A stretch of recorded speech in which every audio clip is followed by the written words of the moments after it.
Io? Se tu fossi un po' più sciolto non faresti queste figure. Non so quanto penso di avere dolce incapito della mia vita, ma quello è stato sicuramente un errore. Ma dai, ma davvero volevi andare in giro con quel brufolo in primo piano? Lo avrebbero notato tutti. Quanto in difficoltà ti avrebbe messo questo? Zero. L'ansia sociale e l'ossessione per l'apparenza appartengono a te. Che cosa vuoi che me ne freghi a me di andare in giro pure con un terzo occhio sulla fronte? Ho 25 anni. Ho un mucchio di testosterone in corpo. Chissà come c'è finito un brufolo sulla mia fronte, eh? Tu devi essere una chimera.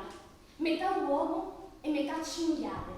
Che cosa significa? Anche le cozze appena pescate è naturale che abbiano le incrostazioni, ma mica le mangiatonettali. Per carità, senza correttore, preserviamo la decenza in un altro modo.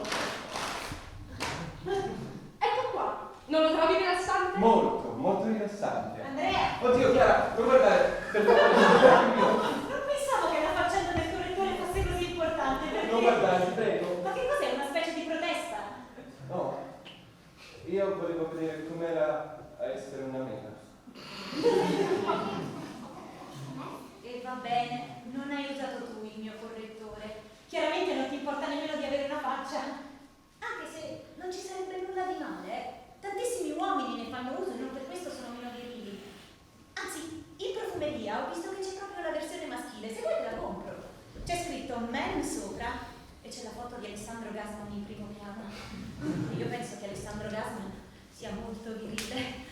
Proprio come lo sei tu. Siete tutte e due molto virili. Non saprei dire chi è più virile, onestamente. Chiara, per favore, non ho bisogno di niente e non ho nulla da avere per mirarmi. Come sei virile? Per favore, mi lasci in pace per fare palestra. Ti servono gli assorbenti antisudore? No! Però non fare cagare tutti con gli altri, che poi studi, già c'hai il raffreddore, eh. Vattene via!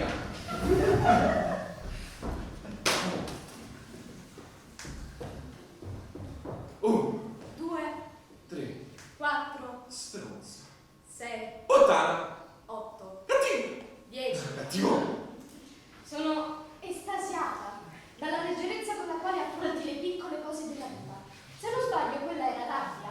Si direbbe che c'è qualcosa che ti preoccupa. Sei tu, la presenza preoccupante, che continua a intrapolarsi nei miei pensieri, a mettermi in testa cose assurde, con l'unico intento di distruggermi. Ma io non sono tenuto a sopportarti oltre! Non urlare così che si rovinano le corde vocali. E poi quanto sei brutto quando pensi di avere ragione. Un altro accorgimento è arrivato postumo. Se non mi sbaglio eri tu che al liceo amavi intrufolarti nella mia voce, provocandomi improvvisi sbalzi tonali, così che alla richiesta della professoressa di tradurre un passo di latino io dovessi rispondere così. Gallia est, omnis divisas, in parte stress. Quarum una, incolum belga, alia abitani, tertium qui ipsorum lingua certe, Gallia il bell'anteriore, ti preoccupi della mia voce? Quanto la fai lunga. Tutta la classe, Invece, dovresti ringraziarmi del fatto che se non fosse stato per me, tu, Chiara, non saresti riuscito a conquistarmi. neanche per sogno. Chiara sta con me perché ha bisogno che qualcuno controlli, che non si faccia male e che non si cansi. Mi pareva tu fossi contrario al corso di bricolage. Eppure fu per un nastrino glitterato che le vostre mani si sono incrociate nel sacro vincolo del glamour e da quel giorno le più lasciate. Prima di tutto ho frequentato quel corso, che tra l'altro non più di mesi.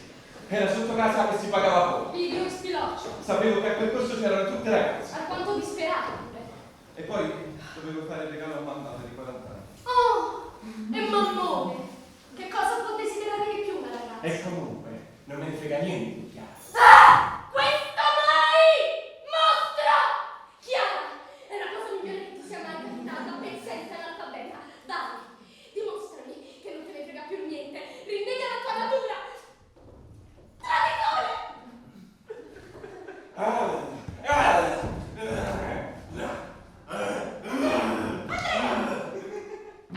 Santo cielo tesoro, ma tu non stai bene. Ma che cos'è? Una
Basta!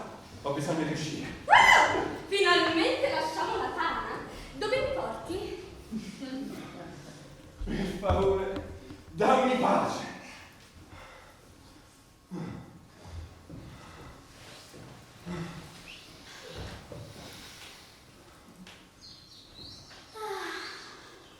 Ma che bella giornata di sole.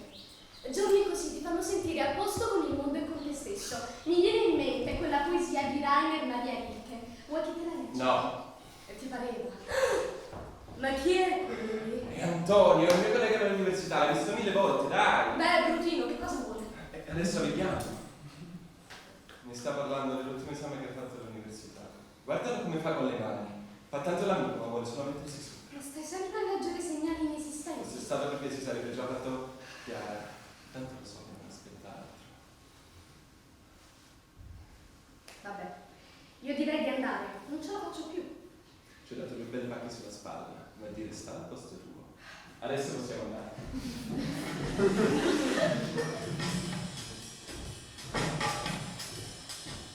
Stiamo andando Ci assolutamente. può fare la schifo. No! No! Quelle lì contengono tutta cioccolata. Lo sai dove va a finire dopo? Devo sfogarmi. Usciti da qui, cammina per la cosa, punto e basta. Capito? Vabbè, qualcuno vuole di classe del carino. Ogni volta mi fa una vera assurda, ma io non posso fare niente così. È talmente schiacciato dal suo cuore tutto il suo che se anche tornassi a parlare, sarebbe una percezione infinita. Io non posso dire che la persona non si vede proprio di tempo così morale. Non posso credere che tu hai deciso di venire per questi motivi. Aspetta, Cosa? ho dimenticato di portarli a casa. E allora? E la persona mi sta guardando. Beh, hai intenzione di dirgli o aspetti che lo capisca da sola? Ho dimenticato di portarli a casa. Wow! Che cazzo di cosa?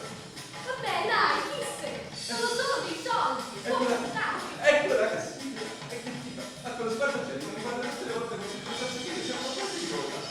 Andrea, È colpa tua. Hai visto cosa fai? Io sono una persona normale, ma che tu nella mia testa mi sembra davvero fissato. Andiamo a casa. hai fatto tutto tu! Tu non fai altro che deridermi e farmi deridere dagli altri, ma il fatto stesso che io soffra per queste scemenze è perché sei tu che pensi a queste cose. È tutta colpa tua. Sì, e il risultato lo sai qual è? Che sei un orso. Non ti si può dire niente che subito ti offendi. Vogliamo parlare dell'aracnofobia? Certo, perché adesso anche l'aracnofobia è un attributo esclusivo delle donne. Qualsiasi paura immotivata è attributo delle donne. Beh, Chiara, non ha paura di danni. Brava. Continua a deridermi, continua a sfidirmi, tanto io, per costituzione, ho la cassa toracica più grande della tua, quindi sono te più forte.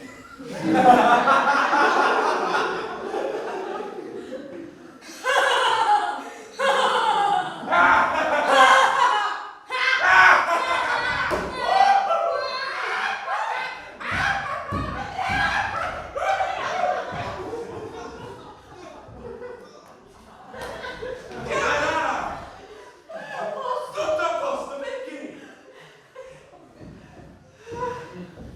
Andrea, è una settimana che non ci sentiamo.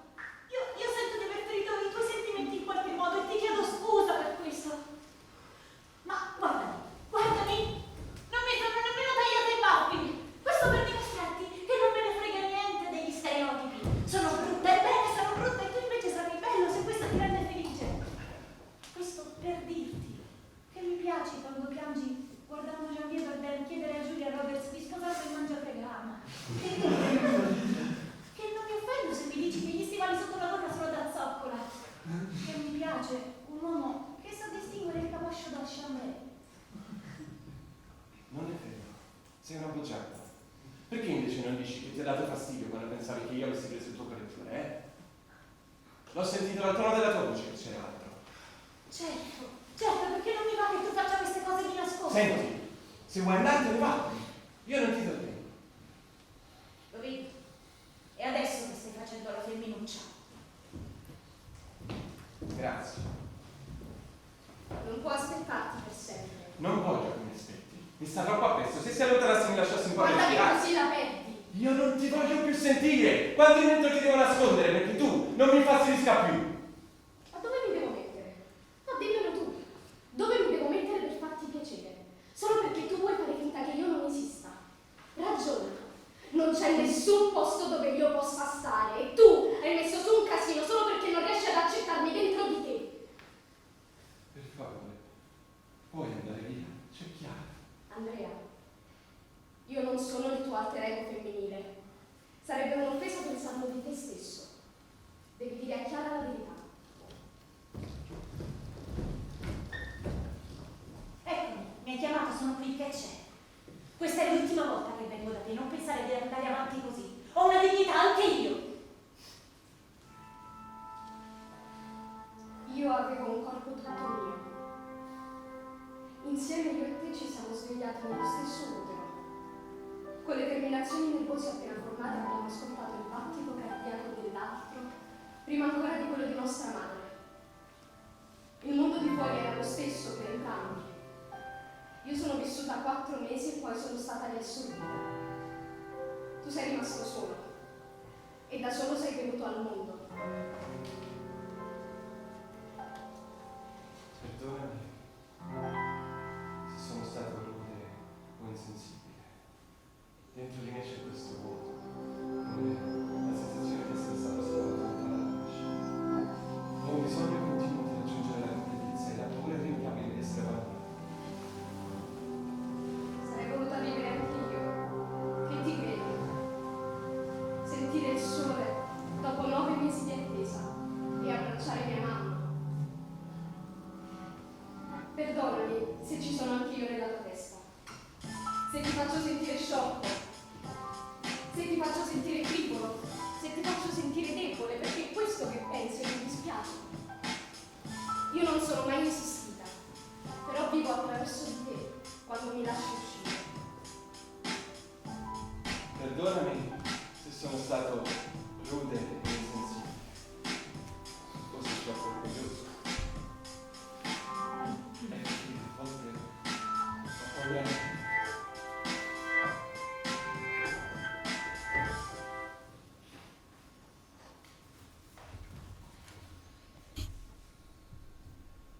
Come saresti potuto essere diverso, Andrea, se io fossi stata al tuo posto? E come mi avresti odiato? E se invece che me o te, un altro ovulo si fosse formato? Ci pensi mai alle milioni di possibilità dell'essere? Tu, tra tutti, sei venuto al mondo e io penso che nasca tutto con te.